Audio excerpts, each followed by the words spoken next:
Hello, everybody, and welcome to this month's Star Wars Legends Book Club. Finally, after a month or so of teasing, Star Wars Legacy, the massive comic book series spanning 4 years, and then with the epilogue War, another 2 more years from 2006 to 2011. We are covering all 56 issues of this whole thing. Before we get started, though, please hit that like button down below and subscribe to our channel for continued Star Wars content. We do a ton of Legends stuff on here, so if you're interested in Star Wars Legends, check out our channel. There's also a Legends playlist as well as a Legends Book Club playlist if you're just interested in episodes of this show in particular.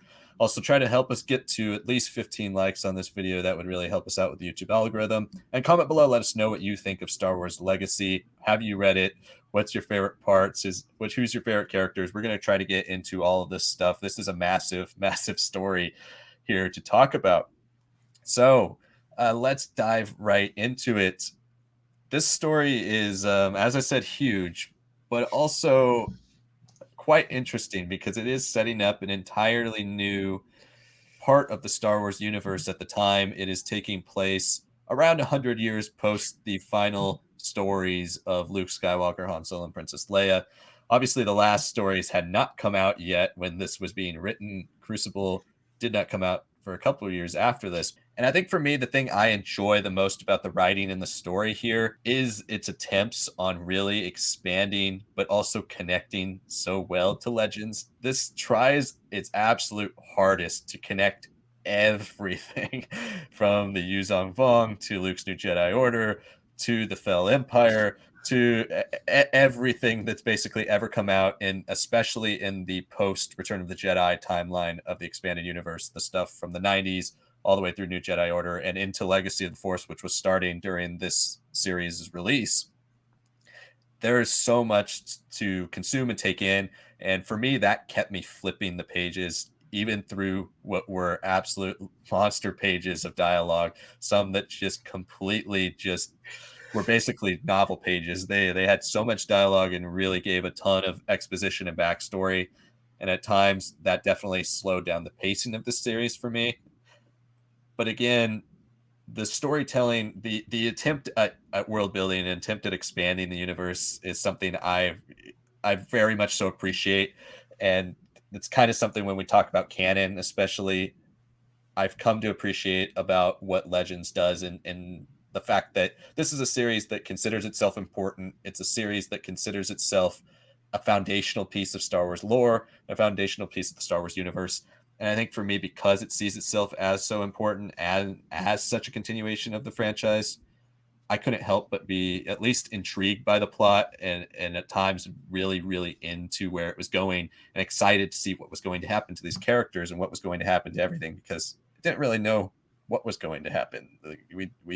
My one big complaint about the world building though is the same thing that's happened in every Star Wars Legends timeline, basically, except for like Tales of the Jedi and Dawn of the Jedi, all the way like 25,000 years or 10,000 years before Phantom Menace or New Hope, is that nothing's really changed in this. It is still the same technology. It's still the same look. It's still the same design. Everything looks very similar to even Return of the Jedi, let alone the end of the Star Wars expanded universe timeline that we had at this point. So I think in that they could have gone a little farther, could have made things a little more higher tech, could have changed some things up that would have added a nice flavor, a nice distinct look to this series. Also, in that regard, the politics of this whole thing are convoluted and complicated, just like the EU usually is, but they're not any different. And you would think the galaxy would have tried some new things at this point, but apparently, as a lot in Legends, they try the exact same things over and over and over again. And there's a new One Sith Empire. There's the continued Fel Empire. There's the continued Galactic Alliance. There's continued Jedi Order. There's so many things that are just like don't feel different enough to be 100 years in the future. But anyway, those are kind of my overall thoughts on the writing and story and the overall universe here laid out. What were your thoughts on this whole thing and how it was laid out when you started reading it? Well, I think for me, Star Wars Legacy was always so appealing. Reading it off the Wikipedia pages as a kid, because the art, at least the ones that are on the pages regarding the era that it's from, it's the Legacy era. It's a whole new thing. It's its own behemoth. So it was always appealing to me that it's in the future. It's flung out. Like it's not supposed to be about Luke and the Skywalkers as we know them. They looked cool. They looked a little edgier. There's always those parts and those qualities that I loved. Having read it now, I think I still have a lot of that sentiment, but the reality is that it's a hot mess at a lot of times, and that's because it's so dedicated to continuing. It's dedicated to being like this is supposed to connect to books that haven't even been done yet. Like especially when you start reading these first 5 to 10 issues, but then when we start going closer to like issue 15 and 20, we start getting stuff that's happening concurrently in our world that's being published, like the Legacy of the Force books and eventually the Fate of the Jedi books. And I appreciate it that you're like, yes, immediately connecting it and make this a part that's at least enriching experience as a now Legends junkie, but at that point an EU junkie. But in a lot of ways, that commitment to everything and trying to build off of everything of that era makes it a remix. Like when you look at the Legacy Volume 1 cover, our main lead, Cade Skywalker, is wearing the Darth Vader lining and boots. Jariah, his co-pilot friend, is got the Han Solo blaster. And if you look a little closely at Delilah Blue's pants, they're like a mix of like Euphoria pants and the Hut Slayer Leia's like little front covering. And it's like, yeah, they're very on the nose about like, hey, even the story, even the visuals, everything is going to be a remix of what you know. And I guess that's what makes it a legacy series, that this is how the legacy still affects stuff 100 years after. But it didn't have to. I think that's the biggest point that the series committed itself into. Like, yeah, where everything before matters. And sure, it can matter, but you could have just jumped to 200, 300 years and not had to deal with anything. Totally new universe, fresh slate. I don't think as a concept the risk was there enough when it began. Now, having read it, it's still extremely fun. I like the concepts of having the effects of like the Fel Empire. That's a really interesting new tweak on just Sith Empire's Empire versus Jedi and Republic.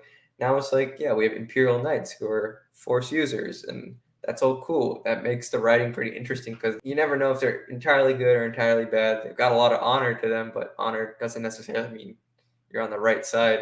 So they always added a twist to each story.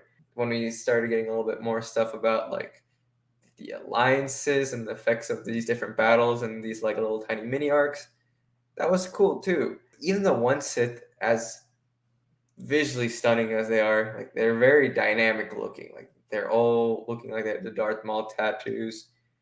Darth Talon was so beloved by George Lucas for some reason that he wanted to bring her into his own version of the sequels, and it was like the Fel Empire was the coolest thing. The Imperial Knights were the coolest thing that they could do, and it was only like a new wrinkle to the endless good versus evil.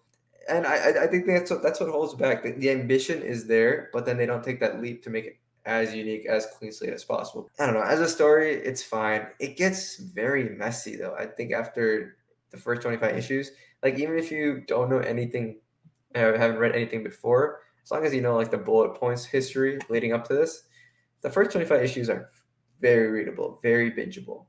It's when Cade Skywalker and his gang are like, I'm gonna go kill Darth Krayt. Then they're just like doing a bunch of side missions, and then there's all these mini arcs that we're already kind of knowing before, but now they become even more annoying because we haven't touched anything to the central story. And then at the final like 2 arcs, does it refocus in? But at that point, it's just all so confusing about what's happened. Why are we on Tatooine? Why are we doing these things? Why are we on Wayland? Like, there's just a lot that happens that feels so filled in. And the story felt very punk. Characters did crazy things, but was there substance to it that made you be like, yeah, I want to stay here in this world and dive into it? That's more of a mixed bag.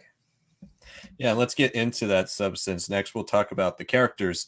And there are a lot of characters in this, as we've been talking about, with all the different factions and all the different things going on. There are a lot of characters. Our main crew does consist of Cade and his 2 friends. Cade is our central focus of this whole story, But we do have Roan Fel, the one true emperor, as he is also called. We also have all of his Imperial Knights, led by his daughter. Also, one of my favorite names now in that I've seen in Star Wars and just any like science fiction fantasies, Antares Draco. One of the Yeah. Imperial Knights. Love that name. So there's some really cool ideas here. We also have the Galactic Alliance. And I found most of these characters to be relatively surface. I think one of the things that Cade does that is interesting is he kind of walks, because he walks that line as a gray Jedi, kind of like more dark than normally with where you see gray Jedi, where you see like a lot of gray Jedi, especially in canon, where they are far more, good guy, but they don't call themselves Jedi type of thing. Cade Skywalker is very much so dark when he wants to be and good when he wants to be. Really, it's more his motivations and his actions that are good, but it's how he goes about it and really his general personality that is far more dark side. I think with Cade, he was a character I liked, I was rooting for, but you don't really get too far under his skin, in my opinion. You never really get those moments that are truly elevate him to the next level of Star Wars protagonists. But I think for a comic book protagonist, someone who is a lot of style and less substance, especially as you mentioned, like punk remix type of like Luke Skywalker, basically. But Yeah. I did like some of the directions they went with him. I actually appreciated the cast of Jedi a lot. I thought Master Sazin was a good a character that I was interested in. There is a bit of melodrama there with him, and then also with Shadow Veo, them just kind of constantly being like, "Oh, we're good friends with Cade. We really want Cade to succeed. But can we trust him? Is he turning to the dark side? Oh, he might be dark." But that's kind of a symptom of the medium. I feel like a lot of times with comics, especially with monthly stories, a lot of times you revisit the same plot points because you got to remind people that it's still a part of these characters' thought process. I think when we talk about the Sith, though, that was the thing I was most interested in. Darth Krayt, I found to be really interesting and not necessarily for his, goals or his ambitions, but more Yeah. so because of his extensive Legends history, his involvement with everything. He honestly has more of a legacy than Cade Skywalker does, where Cade is haunted by his name. Darth Krayt is really haunted by actually existing in all these eras of Star Wars at this point. He had existed through everything as Asherad Het, and then all the way now to Darth Krayt. There was an interesting dynamic around him and around what he's trying to do, especially as somebody who seemingly was involved with seeing the vision of Darth Bane progress into success, and then now trying to do the complete opposite of it. I was intrigued by all of his designs and by what the One Sith is. I did want more though from that. Like what exactly is their structure? What exactly is their reason for the way they dress, the way they look, the way they act? All of that could have been fleshed out a bit more. And again, if we had some type of companion novel or some type of spin-off series, comic series, mini series with some of these characters, I think that would have fleshed a ton of this stuff out for its purpose, for what it serves. I actually found it quite entertaining, at least nonetheless, and at least like kind of an expansion of the mythology. So those were the characters that really kind of stood out to me. Which characters stuck out to you in this book? It's hard not to be drawn into Cade Skywalker. Like you said, his history is pretty interesting. The way he straddles the line between light and dark. He uses force lightning to both heal, and then his father teaches him in a vision how to break, which is a very interesting angle.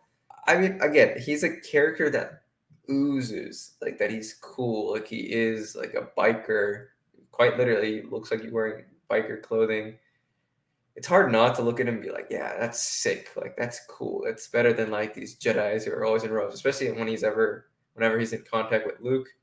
It's like it's such a contrast. You're like, this is a Skywalker now. Like this is like the goody two shoes, always pure of heart. Like yeah, he went to the dark side and Legends and all this and that, but this is a guy who's got tattoos, who's got like a goatee, like he's living it up. He's taking death sticks. He's sleeping with everyone. I like those aspects of his character because it's like, yeah, he is a remix. That's without a doubt. But what makes him unique is that he's actively also like an anti Skywalker. He's actively just refusing to be a Jedi because he's like, yeah, when he sees Mara Jade, he's like, yeah, right, I've read the histories. Sure, you straddle a line like me, dark and light, but what good did it do to you anytime he's in contact with Anakin or whatever? Like, everyone who tries to remind him of his bloodline, it doesn't have to be even the real Jedi, it could just be the Force ghosts around him. They're always like trying to tell him, no, you gotta be good, you gotta be good, especially in the first 50 issues. And he hates it. He's so dedicated to like assassinations, doing what needs to be done, that his name has been exposed, that he can't just be Cade the bounty hunter anymore. That he's like he's willing to do what it takes to save people, even if it hurts him. There's never a moment that feels like he's got control of himself. Like, one issue, he looks like he's like committed to becoming a Jedi again, but it's because literally in the first 5 pages he was trying to kill himself with like space drugs, which is like, dude, this man is not well at all. And that's what drew me in all this time. He's like, in a way, I like that he's like not even mentally unstable. He's clinically insane, and he's a Skywalker. At the end of the day, he chooses his life of being with Delilah, being with his best friends, like not a Jedi, not a Sith, just the guy who has to do it, right? And once he's finished his mission, he's done. And I like that. I like that he's not like beholden to a structure at the end of the day. It's still like, hey, it's not my path. I will always be a Skywalker. If the galaxy calls on me again, it will. Probably will. Maybe not me. Maybe the next generation. Sure. But hey, like, I'm gonna live my life, and he's probably the first Skywalker who's not beholden to his legacy. He's not weighed down by it. Like, despite everyone's attempts, Skywalkers, Jedi, Sith, everyone, he's like, nah, I'm good. And I think that was a really solid play. Now, issue to issue, it was frustrating because this man was like a monster. Like, I was like, oh God, like, why am I interested in reading you? You're like crude, you're horrible, you're not like anything that I want to see in a character. But then when he was cool, he was cool. At the end of the day, even when he was a degenerate scum, he was cool. I liked Darth Krayt for the first 25 issues, and mostly because he served like as a very interesting parallel to Roan Fel. He's related, obviously, by being an offspring, the third generation of Jagged Fel and Jaina Solo, which is like, yeah, he's quite literally, when the Jedi Imperial Knights are like, we're cousins to the Jedi, they're not lying. That's quite literally what they are. But again, as interesting as they were at times, surface level for me. They just looked cool. They had something regal on them. They had skulls, cool, whatever, tattoos. I didn't love those aspects. I actually like the Yuuzhan Vong quite a bit when they were used in this story. I can't tell you a name, honestly, of the characters. The one who was like the protecting the horde of stuff, secrets, and everything on Ossus. I thought it was cool. The like the way she pronounced Jedi, like it seemed like, there's the effects of not always being welcome in the galaxy, but trying to work with the people who you were trying to kill the most was a pretty interesting angle. I honestly think with the scope and the ambition of the story, it would not have hurt to have gone with like a book series or a multimedia series on this after 15 issues. Like, this felt like the comics limits were really strained. Like, they packed dialogue with every character saying something, and it was always like at least 10 sentences in just a small panel. With all that text that they say and do, you would think that would leave a huge impression on me about these characters, but not really.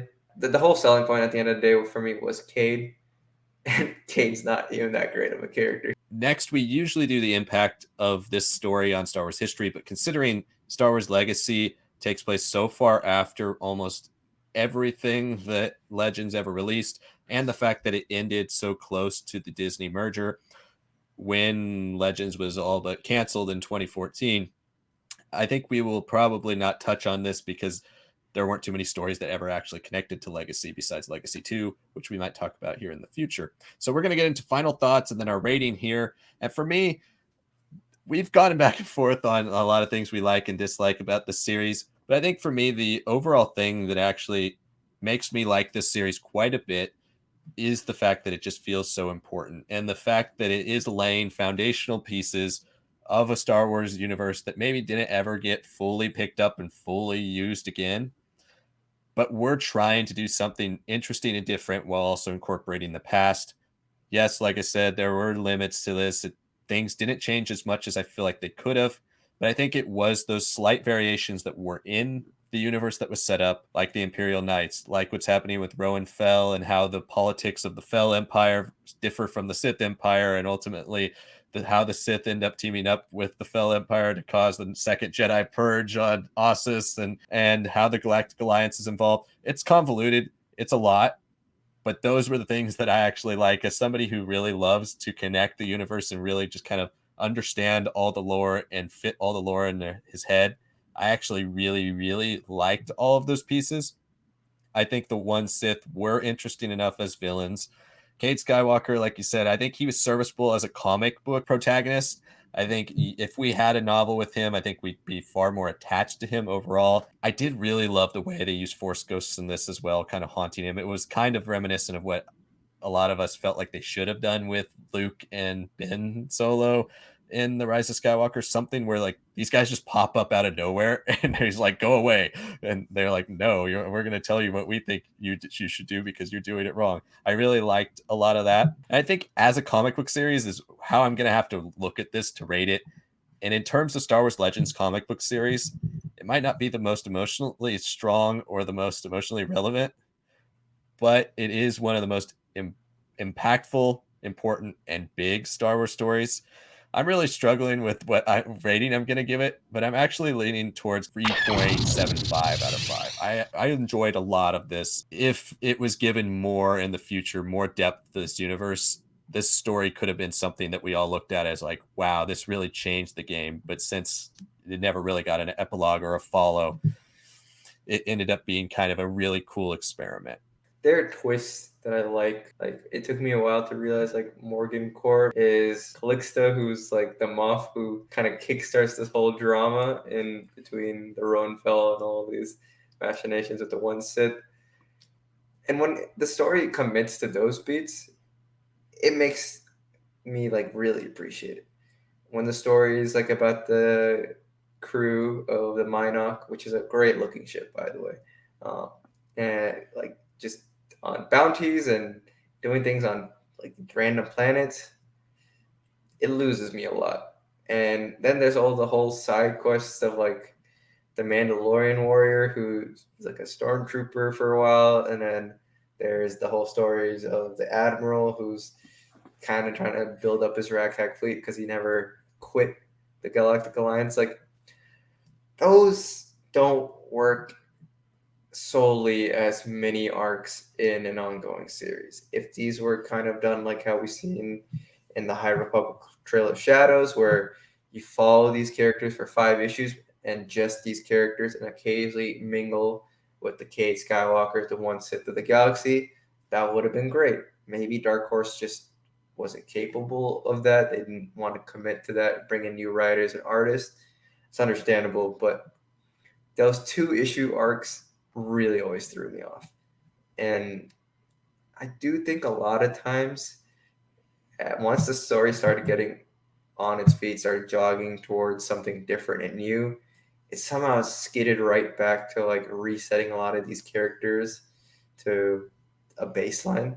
It's such total whiplash until he finally is like, I'm gonna kill it, and everyone's like, yeah, Cade, you're gonna kill Darth Krayt. It's just like, okay, fine. And then there's just twists that happen way too late. Like Darth Wyyrlok has his own one-off issue where he learns from an ancient old Sith, and then turns his back on Darth Krayt and tries to kill him, which is like, oh, that's a great twist. If I was able to follow the story consecutively for like 40 to 50 issues, instead I saw 20 issues of that, and then I was like, oh man, that happened. What's going to happen next? And then that storyline's abandoned for like 20 issues because Cade being a bounty hunter and seeing Banter Rock, his uncle, was more important for some reason. Like you said, I want to keep it scaled as a comic book review, but those elements bothered me a lot. It was surface level but ambitious at the same time. So it's a very contradictory series in a lot of ways. So I'm going to give this a very soft 3.5. I can even drop it to 3.25, but I think the War 6 final issues makes a lot of payoffs for me. Those are our thoughts on Star Wars Legacy. Let us know what you thought of it down below. Is this one of your favorite Star Wars comics? Let us know your thoughts down below in the comments. If you haven't yet, please hit that like button so we can get up to at least 15 likes on this video. Subscribe to our channel for continued Star Wars content. We do post a lot of Legends stuff on here, and we also post a lot of canon stuff. We just had a review of the newest canon novel, Padawan by Kirsten White, talking about Obi-Wan Kenobi as a 16-year-old. We also have more videos coming out next week, including a review of Light and Magic, as well as another tier list that will be chosen by all of you in today's poll. So if you haven't voted in today's poll, please vote in it now. Thank you all so much for watching, and we'll see you next time.